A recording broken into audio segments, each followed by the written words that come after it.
ஹனுமன் சுந்தரவன காட்டுல ஒரு காவலாளி போல இருக்கக்கூடிய அந்த தருணம். எதற்காக காவலாளியா இருக்காரு தெரியுமா? சுக்கிரவ மகாராஜாவுடைய காவலாளியாக இருக்காரு. வாலி மன்னனால எந்த பாதிப்பும் வரக்கூடாதுங்கிறதுக்காக காட்டுல யாரும் வராங்களான்னு பாதுகாப்பதற்காக இருக்காரு. அந்த நேரத்துல ராவணன் கவர்ந்து சென்ற சீதையை கண்டறிய ராமரும் லக்ஷ்மணரும் அந்த வனத்துக்கு ஹனுமன் ராமரை பார்த்த உடனேயே அவருக்குள்ள ஏதோ ஒரு மாற்றம், இனம் புரியாத ஒரு சந்தோஷம், ஒரு பிரகாசம், சூரிய திலகத்தை பார்த்தத ஒரு மாதிரி அந்த ஒரு ஆனந்த நிலையை அடைஞ்சாரா அனுமன். ஆனா அனுமன் இருந்தது மாறு வேடத்துல.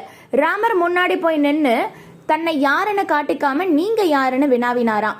ஆனா ராமர் வாய் திறந்து சொல்றதுக்கு முன்னாடியே ஹனுமனால தாங்க முடியல, அவருடைய கால்கள்ல விழுந்து ஐயா நான் உன்னை தான் தேடிட்டு இருந்தேன் இத்தனை நாளா அப்படின்னு சொல்லி விழுந்தாராம். ராமருடைய கண்ணுக்கு ஹனுமன் ஒரு வானரமா தெரியல, நல்ல ஒரு பக்தனா தெரிஞ்சாரு.